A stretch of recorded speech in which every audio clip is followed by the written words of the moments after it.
Bismillahirrahmanirrahim. Assalamualaikum warahmatullahi wabarakatuh. Teman-teman, eh, selamat datang di mata kuliah manajemen risiko. Kita masuk di mata pelajaran di pertemuan yang pertama. Jadi di pertemuan pertama ini kita hanya akan membahas beberapa kita tidak terlalu jauh dulu untuk di pembahasan pertama ini tentang manajemen risiko keuangan, tapi di pertemuan pertama ini saya rasa penting dulu teman-teman memahami apa dan bagaimana, kapan digunakan itu sebenarnya manajemen risiko. Kita belum masuk di manajemen risiko keuangan, karena manajemen risiko keuangan itu adalah salah satu bentuk dari kegiatan spesifik dari manajemen risiko. Oke, kita masuk. Sebelumnya kemarin saya minta maaf ya karena ada berbagai halangan. Saya belum sempat buat video tentang manajemen risiko pembelajaran kita yang pertama. Oke, kita mulai saja.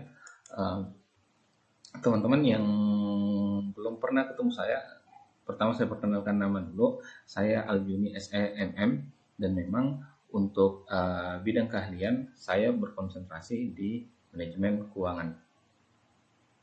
Oke, baik di manajemen risiko maupun di mata kuliah lain yang berhubungan dengan keuangan. Kalau misalnya teman-teman ada yang ingin diketahui, yang misalnya ada teman-teman yang ingin diketahui tentang manajemen keuangan, walaupun bukan di mata kuliah manajemen risiko, itu kalian bisa bertanya langsung.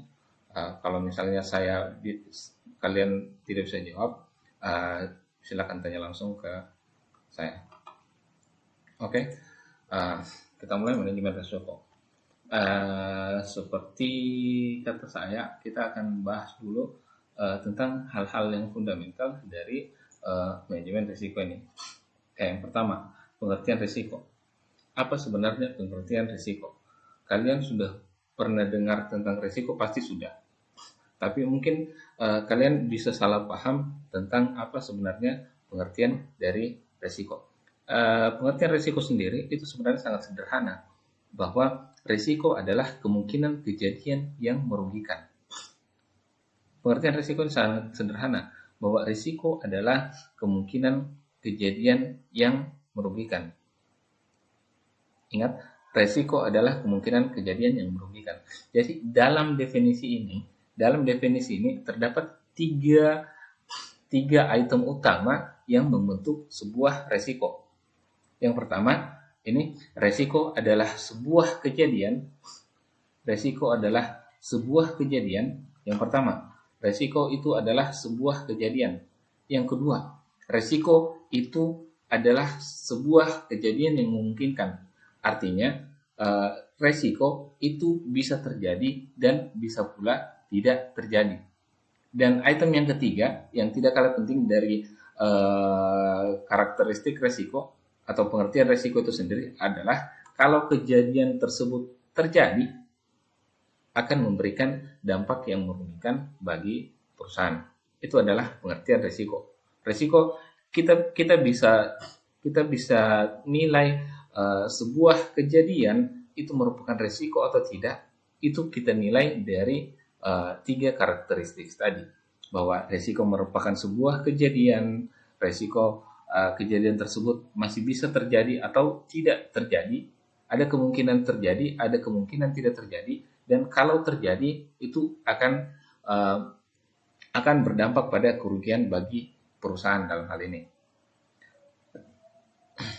Oke, itu pengertian risiko. Saya rasa tidak terlalu sulit untuk teman-teman pahami karena bahasanya sangat sederhana. Risiko adalah kemungkinan kejadian merugikan. Dia merupakan sebuah kejadian itu masih mungkin dan tidak mungkin terjadi, mungkin dan bisa terjadi dan bisa tidak. Karena ada perbedaannya kalau di sini risiko dengan masalah. Kalau masalah itu sudah pasti terjadi, dan pada saat kita mengidentifikasi risiko, itu masalah kita pinggirkan dari risiko. Karena mitigasi masalah dan mitigasi risiko itu beda penanganannya masing-masing. Oke ya. Selanjutnya, saya kasih contoh kasus. Saya kasih contoh kasus tentang sebuah kejadian yang dapat menimbulkan resiko. Nah, kejadian ini saya ambil dari beritadetik.com yang pada tahun 2007. Jakarta, tidak dituliskan tanggal berapa, betapa senangnya Jufri, 35 tahun, mendapatkan kompor gas gratis dari Pertamina. Namun, senyum itu lenyap seketika saat kompor tersebut meledak dan menghanguskan kontrakannya. Jumat pagi, Jufri baru saja mendapat kompor gas gratis itu. Sesampainya di rumah, dia pun mencoba kompor tersebut. Meski sudah diberi buku panduan, namun pria itu masih belum mengerti benar cara memakai kompor tersebut. Akhirnya, tabung kompor seberat 3 kg itu meledak. Dan kontrakannya yang berukuran 4 kali 4 meter pun hangus terbakar. Ratusan rumah di sekitarnya juga menjadi korban. Jadi dari potongan berita ini,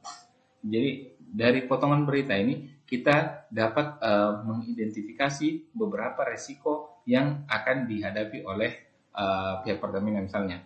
Oke, kita coba identifikasi resiko apa sebenarnya yang ditanggung oleh pihak Pertamina berdasarkan yang tadi ini, bahwa resiko itu adalah sebuah kejadian tersebut mungkin terjadi dan bisa tidak terjadi, dan kalau terjadi itu adalah menimbulkan kerugian bagi pihak dalam hal ini, dalam contoh kasus tadi adalah pihak PLN. Oke. Yang ditanyakan adalah resiko apa yang ditanggung oleh pihak Pertamina. Oke, saya sudah sebenarnya kalau di kelas bagus kita bisa teman-teman bisa kasih share sendiri kira-kira resiko apa yang menurut teman-teman itu dapat ditanggung oleh pihak Pertamina. Tapi karena sistem kuliahnya kita masih dalam bentuk seperti ini, oke, saya pilihkan beberapa resiko yang saya anggap penting yang akan dihadapi oleh pihak Pertamina. Yang pertama, nama baik Pertamina tercemar. Yang kedua, resiko yang dihadapi kalau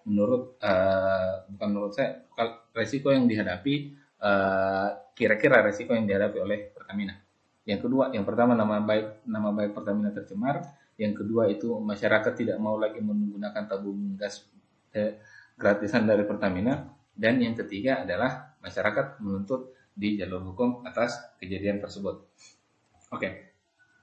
Mana di antara yang ketiga kejadian yang saya ungkapkan ini yang merupakan resiko? Oke, kita coba telisik satu-satu, yaitu nama baik Pertamina tercemar.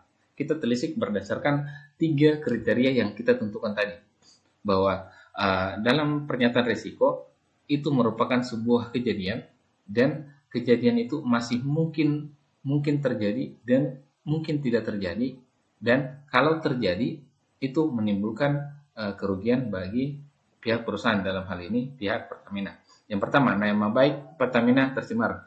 Kita lihat itu adalah nama baik Pertamina tercemar, itu adalah sebuah pernyataan dari sebuah kejadian. Oke, dia masuk yang pertama. Yang kedua, nama baik Pertamina tercemar masih mungkinkah terjadi atau tidak? Jawabannya adalah pasti nama baik Pertamina tercemar. Ini sudah pasti nama baik Pertamina tercemar. Jadi karakteristik yang kedua di pernyataan nama baik Pertamina tercemar ini itu tidak masuk. Yang ketiga, kalau terjadi itu dapat menimbulkan kerugian bagi pihak PLN. Yang ketiga juga karakteristiknya masuk. Kalau nama baik Pertamina tercemar itu Pertamina akan mendapatkan kerugian. Tetapi yang item kedua, yang karakteristik kedua, yaitu nama baik Pertamina tercemar itu sudah pasti terjadi. Sehingga ini tidak dapat nama baik Pertamina tercemar itu tidak dapat kita masukkan dalam kategori resiko yang harus kita identifikasi. Kenapa? Karena ini tadi, dia tidak masuk di salah satu karakteristik yang 3 kita tentukan tadi. yang bahwa dia adalah sebuah kejadian, terus kejadian itu masih mungkin dan mungkin terjadi dan mungkin tidak terjadi, dan kalau terjadi dapat menimbulkan kerugian. Meskipun karakteristik yang pertama dan yang ketiga dia masuk, tetapi dalam karakteristik yang kedua dia tidak masuk, sehingga pernyataan nama baik Pertamina tercemar itu tidak termasuk dari pernyataan risiko. Jadi kita coret nama baik Pertamina tercemar dari pernyataan risiko. Kenapa? Karena nama baik Pertamina tercemar itu sudah pasti terjadi. Itu hal yang pasti terjadi dan itu sudah terjadi. Maka nama baik Pertamina tercemar itu tidak bisa lagi dimasukkan dalam nomenklatur risiko. Akan tetapi nama baik Pertamina tercemar itu sudah dimasukkan dalam nomenklatur dari sebuah pernyataan sebuah masalah. Jadi item yang pertama, jadi jawaban pertama, nama baik Pertamina tercemar itu tidak masuk dari pernyataan risiko. Oke, kita masuk yang kedua. Masyarakat tidak mau lagi menggunakan tabung gas gratisan dari Pertamina. Oke, kita lihat yang pertama, yang kedua, masyarakat tidak mau lagi menggunakan tabung gas gratisan dari Pertamina. Karakteristik yang pertama ini merupakan sebuah kejadian. Oke, masyarakat tidak mau lagi menggunakan tabung gas. Ini merupakan sebuah kemungkinan. Oke, bahwa mungkin masyarakat tidak mau gunakan dan mungkin masyarakat masih mau gunakan. Dan yang ketiga, kalau masyarakat tidak menggunakan masyarakat tidak mau lagi menggunakan, itu akan mengakibatkan kerugian bagi Pertamina. Kerugian bagi Pertamina. Walaupun tabung gas ini gratisan, tapi yang gratisan ini kan dibayarkan oleh negara ke pihak Pertamina. Jadi pada dasarnya dari Pertamina, kalau misalnya masyarakat tidak mau lagi menggunakan tabung gas gratisan, itu akan menimbulkan kerugian bagi Pertamina. Jadi ketiga karakteristik resiko itu masuk dalam pernyataan masyarakat tidak mau lagi menggunakan tabung gas gratisan dari Pertamina. Jadi yang item yang kedua ini dia masuk dalam pernyataan risiko. Kenapa? Karena memenuhi 3 kriteria yang kita tentukan untuk dapat disebut dari pernyataan risiko. Yang ketiga juga sama, bahwa yang pertama itu merupakan sebuah kejadian, yang kedua itu adalah merupakan sebuah kemungkinan karena masih mungkin masyarakat menuntut, masih mungkin juga masyarakat tidak menuntut, dan kalau menuntut itu akan berdampak pada kerugian bagi Pertamina. Oke, keempat, kelima, dan keenam. Oke, tugas pertama kalian, kalian cari resiko sebanyak mungkin kalian cari pernyataan resiko sebanyak mungkin dari berita yang tadi saya sampaikan. Nanti slide-nya saya kasih. Tinggal kalian baca beritanya, kalian identifikasi berbagai macam resiko yang mungkin dihadapi oleh Pertamina sesuai dengan 3 karakteristik tadi. Itu tugas pertama kalian. Oke, kita masuk di slide selanjutnya. Kategori resiko. Jadi setelah kita mempelajari tentang pengertian dari resiko berdasarkan resiko yaitu kemungkinan kejadian yang merugikan, terus kita sudah tentukan karakteristiknya, terus kita sudah contoh, sekarang kita masuk dengan kategori risiko.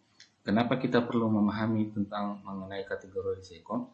Yaitu tidak lain dan tidak bukan tujuannya adalah untuk mempermudah teman-teman, untuk mempermudah kita dalam nantinya dapat mengidentifikasi risiko secara baik dan benar. Oke, kategori risiko itu kita mulai dari penyebab. Jadi risiko itu bisa dikategorikan berdasarkan penyebabnya. Risiko berdasarkan penyebab itu dibagi dengan 2 risiko. yaitu resiko keuangan dan resiko operasional. Ingat, kategori resiko dari sisi penyebab itu adalah resiko keuangan dan resiko operasional. Apa itu resiko keuangan? Resiko keuangan adalah resiko yang diakibatkan oleh faktor-faktor keuangan, seperti misalnya kenaikan tingkat suku bunga, kenaikan harga pasar, itu merupakan resiko keuangan. Resiko keuangan adalah resiko yang disebabkan oleh faktor-faktor keuangan. Dan resiko operasional. Resiko operasional itu adalah resiko yang disebabkan oleh faktor-faktor di luar keuangan. Faktor-faktor di luar faktor keuangan. Ingat, yang pertama, kategori resiko berdasarkan penyebabnya dibagi dalam dua jenis kategori resiko, yakni resiko keuangan dan resiko operasional. Resiko operasional itu resiko yang disebabkan oleh faktor-faktor selain keuangan, sedangkan resiko keuangan adalah resiko yang disebabkan oleh faktor-faktor keuangan. Oke, itu ditinjau dari sisi penyebabnya. Selanjutnya, resiko juga dapat ditinjau dari sisi akibatnya. Resiko dari sisi akibatnya itu dibedakan menjadi dua resiko. Yang pertama, resiko spekulatif dan resiko murni. Resiko spekulatif dan resiko murni. Resiko murni itu adalah resiko yang pasti, resiko yang akibatnya itu adalah resiko yang akibatnya itu adalah mengakibatkan kerugian. Resiko murni. Ditinjau dari segi akibatnya, resiko murni itu adalah resiko yang akibatnya itu berdampak kerugian bagi perusahaan. Dan ada resiko spekulatif. Resiko spekulatif itu adalah akibatnya tidak hanya berdampak kerugian bagi perusahaan, tetapi juga dapat akibat dari risiko tersebut dapat memberikan keuntungan bagi perusahaan atau seseorang. Resiko murni itu bisa kayak resiko kebakaran. Kalau resiko kebakaran pasti adalah kerugian akibatnya. Resiko kecelakaan itu akibatnya pasti kerugian. Sedangkan resiko misalnya resiko investasi itu bisa jadi hasil akhirnya akibat dari resiko yang kita berani tanggung itu adalah akibatnya bisa berupa keuntungan dan bisa berupa kerugian. Itu perbedaan antara resiko spekulatif dan resiko murni. Berdasarkan kategori resiko berdasarkan akibat terjadinya resiko. Jadi penyebab itu resiko keuangan yang disebabkan oleh faktor keuangan, terus resiko yang disebabkan oleh faktor-faktor di luar keuangan atau resiko operasional. Dari sisi akibat, resiko spekulatif yang akan berakibat bisa menguntungkan dan bisa merugikan. Sedangkan resiko murni itu resiko yang pasti dapat merugikan. Oke, selanjutnya resiko ditinjau dari aktivitas. Jadi resiko ditinjau dari sisi aktivitas menyatakan bahwa setiap aktivitas menimbulkan resiko. Setiap aktivitas menimbulkan resiko. Banyaknya resiko yang ada, banyaknya resiko yang bisa kita identifikasi, itu tergantung dari banyaknya aktivitas yang kita lakukan. Misalnya, aktivitas kita membawa kendaraan, itu resikonya resiko bawa kendaraan. Oke? Terus misalnya aktivitas kita memasak, resiko memasak. Terus semakin banyak aktivitas yang kita lakukan, semakin banyak juga resiko yang dapat kita identifikasi. Oke, itu resiko berdasarkan aktivitas. Resiko berdasarkan aktivitas tidak ditentukan jumlahnya. Kenapa? Karena banyaknya resiko itu sesuai dengan banyaknya jumlah aktivitas yang kita lakukan. Oke. Selanjutnya, resiko berdasarkan kejadian. Jadi, berbeda antara resiko berdasarkan aktivitas dan resiko berdasarkan kejadian. Kenapa? Karena dalam sebuah aktivitas, kejadian ini merupakan item-item pembentuk sebuah aktivitas. Jadi, dalam setiap aktivitas ada kejadian-kejadian. Misalnya tadi, kalau di kategori resiko berdasarkan aktivitasnya, kan resiko kita daftar berdasarkan kan banyaknya aktivitas yang kita lakukan. Misalnya aktivitas bawa mobil, aktivitas bawa kendaraan. Jadi resiko yang kita hadapi hanyalah resiko bawa kendaraan. Itu kalau berdasarkan aktivitas. Sedangkan kalau berdasarkan kejadian, resiko kita urutkan berdasarkan kejadian, resiko kita kategorikan berdasarkan kejadian. Dari aktivitas-aktivitas yang kita lakukan, setiap aktivitas itu terdiri dari berbagai kejadian. Misalnya, resiko bawa kendaraan. Kejadiannya bisa banyak. Bisa tabrak orang, jadi resikonya bawa kendaraan itu adalah pertama, ditinjau dari segi kejadiannya itu adalah tabrak orang. Terus tabrak trotoar atau mengantuk, resikonya mengantuk, terus kehilangan kesadaran, itu semua merupakan hasil identifikasi dari analisis resiko berdasarkan kejadian.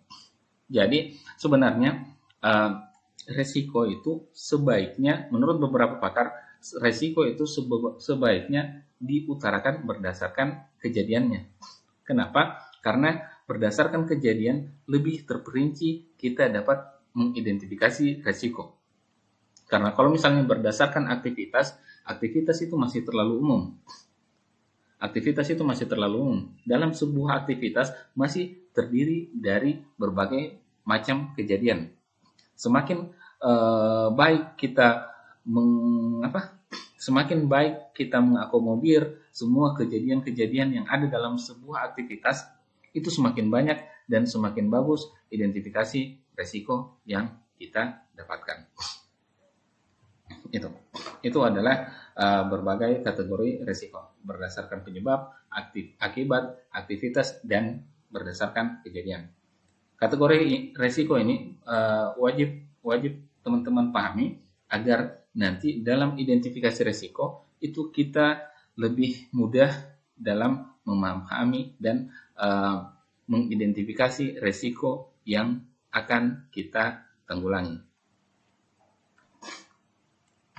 Oke, kita masuk di slide selanjutnya. Di slide selanjutnya kita akan membahas tentang ERM dan fungsi manajemen. Apa itu ERM? ERM atau Enterprise Risk Management adalah suatu cara yang digunakan oleh perusahaan untuk menangani resiko-resiko yang dihadapi dalam mencapai tujuannya. Jadi penanganan resiko dapat dalam Enterprise Risk Management ini, penanganan resiko itu dapat dianggap sebagai fungsi manajemen yang kelima. Itu dapat digunakan sebagai fungsi manajemen yang kelima, di mana fungsi manajemen yang pertama itu adalah planning, organizing, actuating, dan controlling. Dan dalam ERM ini, Enterprise Risk Management, fungsi manajemen itu ditambahkan satu, yaitu manajemen risiko. Kenapa manajemen risiko dimasukkan dalam salah satu fungsi manajemen? Karena itu yang pertama, kita tahu manajer itu adalah orang yang harus bertanggung jawab atas resiko-resiko yang terjadi di unitnya. Jadi manajer itu orang yang bertanggung jawab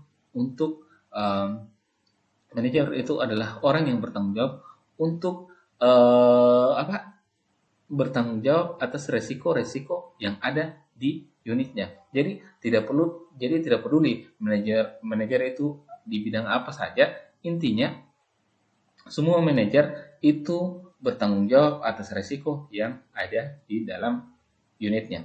Itu sebabnya manajemen risiko itu merupakan pekerjaan yang harus dilakukan oleh setiap manajer, sehingga dalam enterprise risk management ini manajemen risiko itu dijadikan sebagai salah satu fungsi daripada manajemen.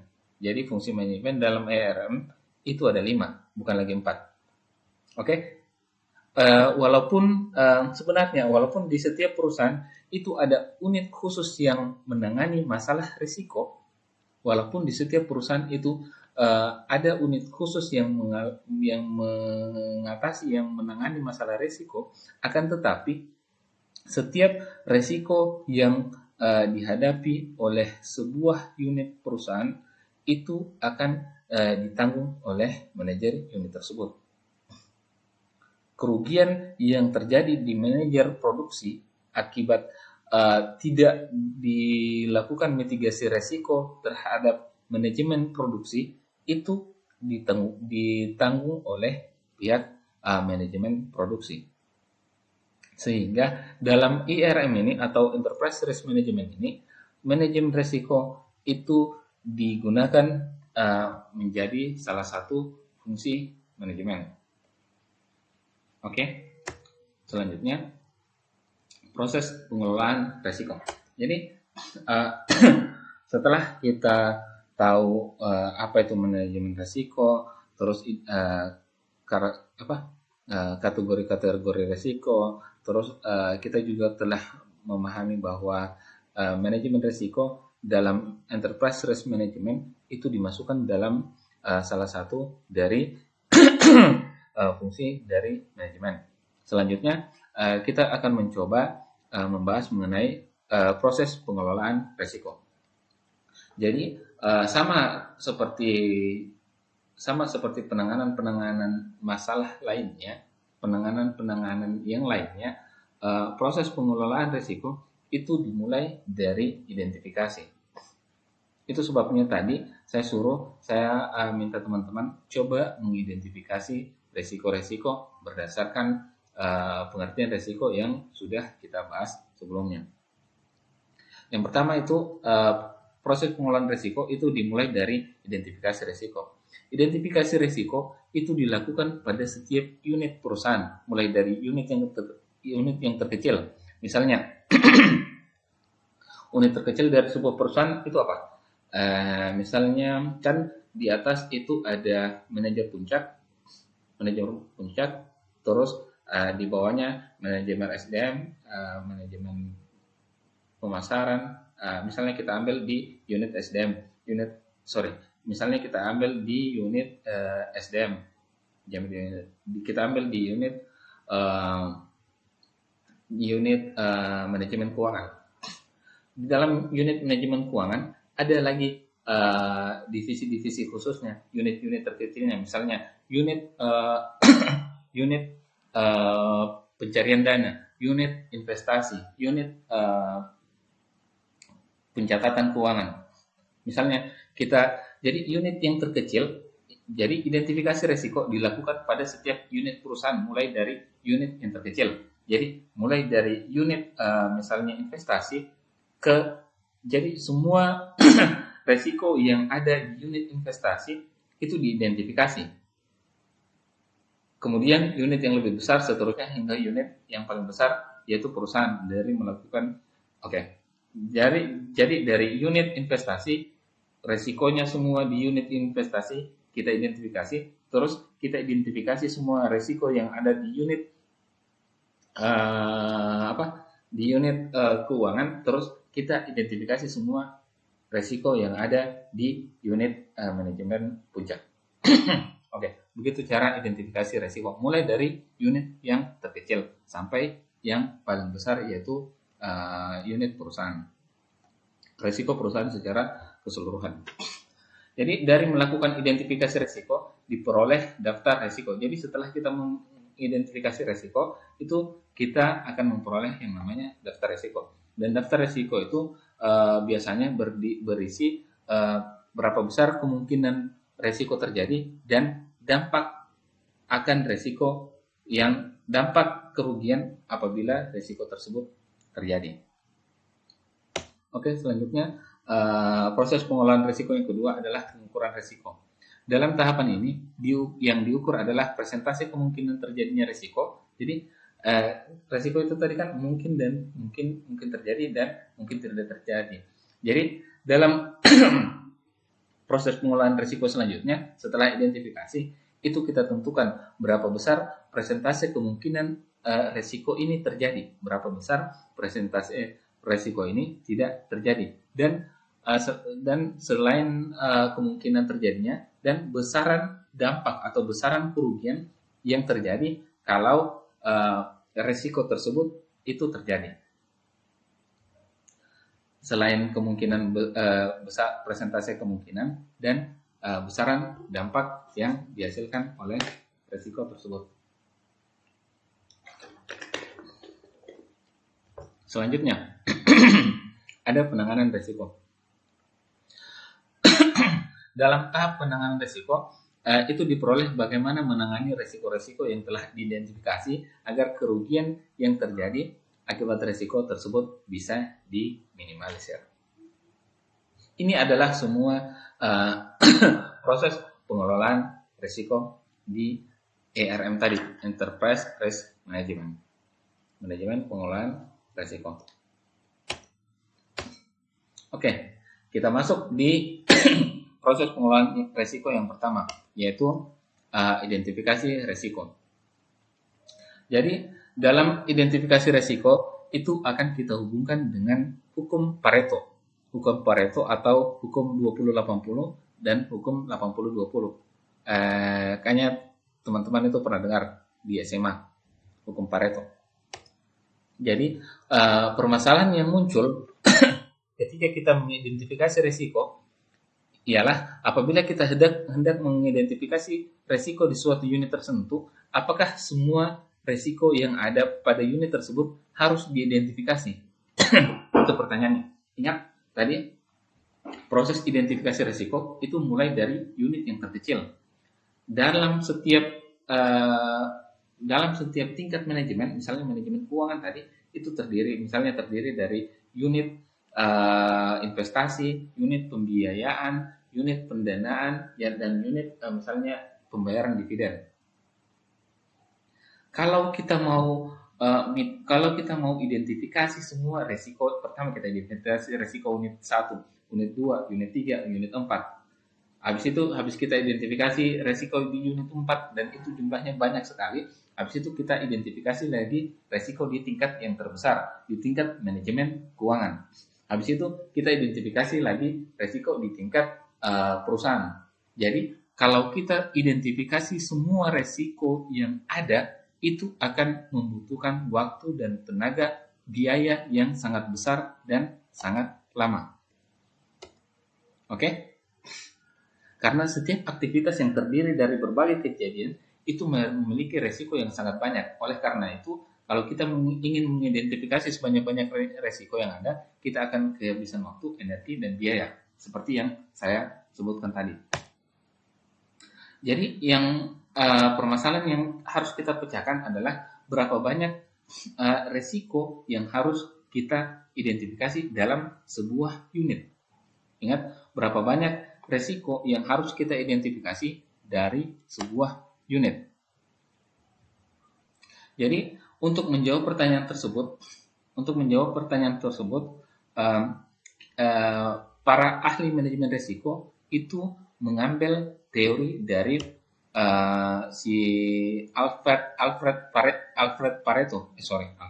Vilfredo Pareto.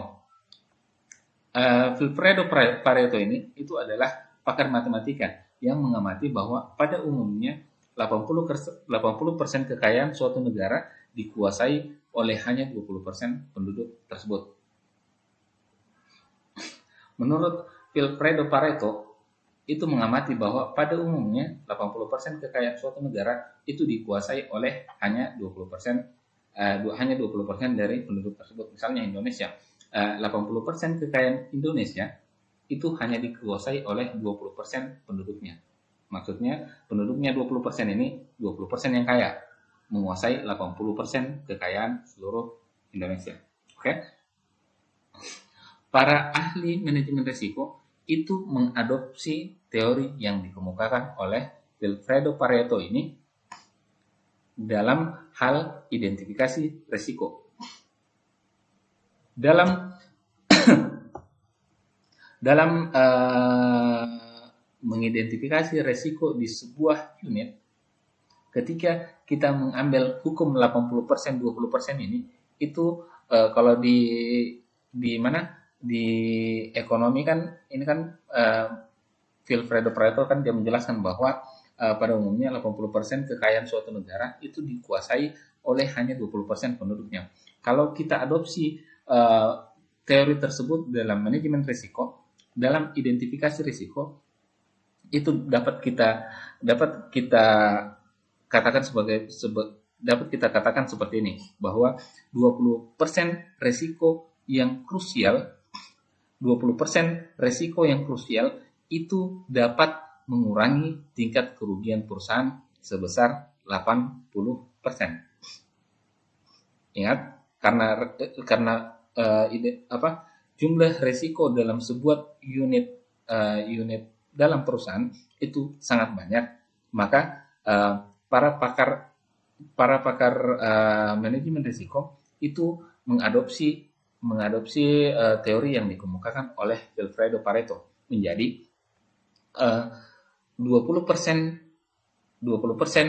risiko krusial yang terjadi di perusahaan itu kalau dimitigasi, itu kalau ditangani, itu dapat memberikan pengurangan kerugian akibat risiko tersebut sebesar 80%. Ingat, 20% saja yang kita identifikasi yang krusial itu dapat mengurangi tingkat kerugian sebesar 80%. Itu hukum Pareto aplikasi identifikasi risiko yang kita adopsi dari penggunaan hukum Pareto, bahwa kita cukup mengidentifikasi 20% masalah resiko yang krusial bagi perusahaan, itu kita sudah dapat mengurangi tingkat kerugian sebesar 80%. 80% mengurangi tingkat kerugian sampai 80% itu termasuk adalah identifikasi risiko yang berhasil. Kenapa 80% itu misalnya kita mau rugi 100, tapi kita rugi cuma 20, itu kesempatan kita mengurangi kerugian karena hanya memitigasi 20% risiko itu sudah dikategorikan keberhasilan dalam penanganan risiko. Jadi kalau kita terlalu misalnya 100% yang kita mau identifikasi semua risiko, kita akan terlalu lama, kita akan kehabisan waktu, energi, dan biaya untuk mengidentifikasi risiko-risiko tersebut. Padahal, kalaupun kita identifikasi, belum tentu risiko-risiko tersebut itu kan ini tadi kita mau identifikasi cuma 20%. Kita identifikasi 20% yang krusial, kita sudah dapat mengurangi tingkat kerugian sebesar 80%. Kalau kita pilih lagi mau identifikasi risiko sampai 80%-nya ini kan 20%, berarti masih ada 80%-nya. 80%-nya biaya, waktu, energi yang 80% yang kita upayakan itu hanya mengurangi kerugian sebesar 20%. Jadi kita cukup menurut hukum Pareto ini kita cukup mengidentifikasi 20% risiko yang krusial untuk kita dapat mengurangi kerugian yang ditimbulkan akibat risiko tersebut sebesar 80%, dan itu sudah dikatakan berhasil. Oke, kita lanjut di slide selanjutnya. Selanjutnya kita bahas tentang proses identifikasi risiko. Jadi mulai dari mana identifikasi risiko itu? Jadi ingat, identifikasi risiko itu dimulai dari menentukan unit risiko. Seperti yang tadi saya dikatakan di identifikasi risiko, bahwa identifikasi risiko itu dimulai dari unit yang terkecil. Jadi proses identifikasi resiko yang pertama adalah kita menentukan unit resiko. Di unit mana, misalnya unit penjualan kah, unit produksi kah, di unit mana resiko itu akan kita identifikasi. Proses identifikasi resiko dimulai dengan menentukan unit resiko. Resiko yang ada pada unit resiko merupakan tanggung jawab dari unit tersebut. Oke, ini sudah jelas. Proses identifikasi resiko yang pertama adalah menentukan unit resiko. Yang kedua, memahami proses bisnis. Proses bisnis adalah gambaran alur dari aktivitas yang terjadi dalam suatu unit bisnis. Proses bisnis terdiri dari dua kegiatan utama, yaitu kegiatan utama dan kegiatan pendukung. Setelah menentukan unit resiko, pekerjaan yang harus kita lakukan dalam mengidentifikasi resiko adalah memahami proses bisnis. Bagaimana kalau misalnya di penjualan, bagaimana kita bisa menghasilkan penjualan? Bagaimana kita bisa menghasilkan penjualan? Itu adalah proses untuk mengidentifikasi resiko yang ada misalnya di unit penjualan. Kita harus memahami proses bisnis di unit penjualan. Unit penjualan, bagaimana cara menghasilkan penjualan? Orang-orang, barang-barang yang digunakan dalam menghasilkan penjualan tersebut itu harus diidentifikasi terlebih dahulu untuk mengidentifikasi resiko apa yang ada di dalam unit bisnis tersebut. Selanjutnya, menentukan aktivitas krusial. Ingat, berdasarkan hukum Pareto tadi, kita tidak ambil semua, kita tidak identifikasi semua resiko yang ada dalam sebuah unit. Kenapa? Karena tadi ada hukum 20-80 dan 80-20. Bahwa kita bisa menghemat 80, kita bisa menghindari 80% kerugian hanya dengan menyelesaikan 20% risiko yang ada. Jadi kita tidak perlu mengidentifikasi semua risiko yang ada, kita cuma perlu menentukan risiko yang kita tentukan itu adalah berdasarkan aktivitas krusial yang ada di proses bisnis di unit tersebut. Aktivitas krusial itu apa? Aktivitas krusial itu adalah aktivitas yang ketika aktivitas itu tidak ada atau terkendala, maka unit bisnis dalam proses bisnis dalam unit tersebut itu tidak akan berjalan. Aktivitas krusial adalah aktivitas yang jika tidak dilakukan, maka unit risiko tidak bisa menghasilkan produk atau jasa. Jadi kita tentukan aktivitas krusial yang ada dalam unit bisnis yang telah kita tentukan, yang telah kita mau cari identifikasi risiko yang ada di dalam unit bisnis tersebut. Selanjutnya, menentukan barang atau orang. Ingat, setiap aktivitas itu biasanya pasti melibatkan yang namanya barang dan orang. Apalagi orang, pasti ada orangnya. Dalam aktivitas akan selalu melibatkan barang dan orang. Yang perlu diidentifikasi adalah barang-barang apa saja yang membantu dalam aktivitas krusial. Ingat, yang harus kita identifikasi adalah barang-barang yang membantu dalam aktivitas krusial.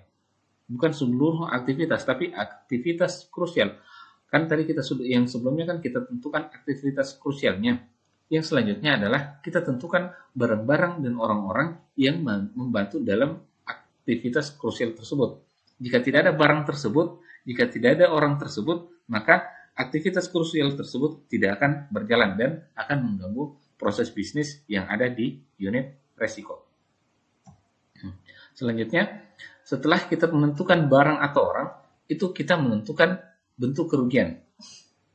Bentuk kerugian yang terjadi pada setiap orang dan barang. Ingat, kalau bentuk kerugian dalam barang itu bisa malfungsi barangnya, bisa barangnya rusak, bisa keusangan teknologi. Kalau orang bentuk kerugiannya misalnya orang tersebut sakit, misalnya dia berhalangan datang, terus dia melakukan fraud atau kecurangan, Itu kita tentukan bentuk-bentuk kerugiannya.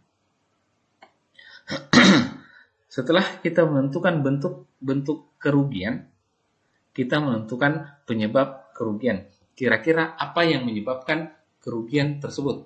Apa yang menyebabkan misalnya tadi kerugian dalam orang. Orang misalnya dia tidak bisa datang. Kita tentukan penyebab kerugian tersebut. Apa penyebab dia tidak datang? Begitu.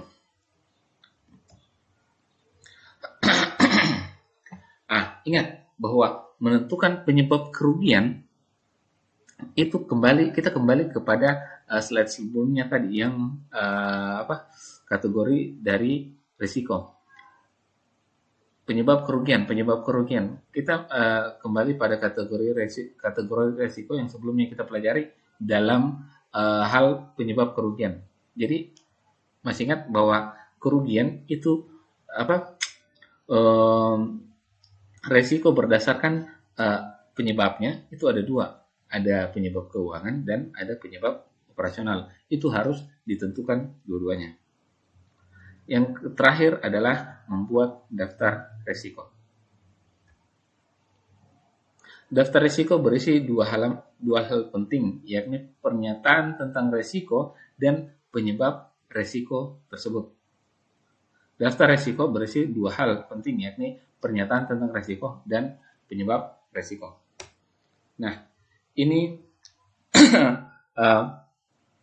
salah satu daftar resiko yang saya ambil di internet. Ini salah satu daftar risiko yang saya ambil di internet dalam sebuah departemen atau sebuah direktorat. Oke, tugas kalian selanjutnya adalah kalian buat daftar risiko. Kalian buat daftar risiko dalam perusahaan-perusahaan yang sudah go public. Kalian ambil satu unit bisnis di perusahaan tersebut. Dan unit bisnisnya harus ada. Nanti saya cek. Kalau perusahaan go public itu biasanya dijelaskan situ unit bisnisnya apa saja. Jadi tugasnya kalian adalah kalian cari perusahaan. Ingat, perusahaannya tidak boleh sama. Kalian cari perusahaan, kalian ambil satu unit bisnis dari perusahaan tersebut. Terus kalian buat daftar risiko yang ada di dalam unit bisnis perusahaan tersebut. Jadi langkah-langkah yang kalian buat proses identifikasi risiko itu kayak begini. Jadi kalian tentukan dulu unit risikonya, kalian jelaskan dulu proses bisnisnya, kalian tentukan aktivitas krusial yang ada di unit bisnis tersebut. Yang ketiga, yang selanjutnya kalian tentukan barang dan orangnya, terus menentukan bentuk kerugiannya, menentukan penyebab kerugiannya, dan terakhir kalian buat dalam sebuah daftar risiko. Oke, itu tugasnya. Ingat, saya hanya bisa memantau. Saya tidak pakai Zoom karena menurut hemat saya Zoom itu terlalu banyak memakan kuotanya teman-teman. Takutnya di semua mata kuliah yang lain kalian pakai Zoom. Jadi saya kasih video saja begini. Nanti saya perkecil size-nya. Jadi tidak terlalu, biar teman-teman bisa hemat sedikit. Tapi ingat, karena saya kasihkan kalian kebebasan, kapanpun silakan kalian nonton video ini, karena tidak ada sapunya cara untuk mengawas. Cara pengawasanku kalian nonton atau tidak video ini. Jadi satu-satunya cara pengawasan yang saya lakukan adalah dengan memberikan kalian tugas. Dan ingat, tugas ini saya akan periksa. Dan yang sama itu mohon maaf saya tidak akan kasih lulus yang sama. Semua tugasnya.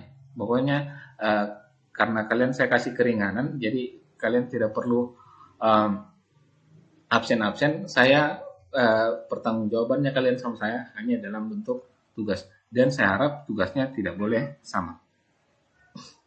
Oke, untuk pertemuan pertama saya rasa cukup. Billahi taufik wal hidayah. Wassalamualaikum warahmatullahi wabarakatuh.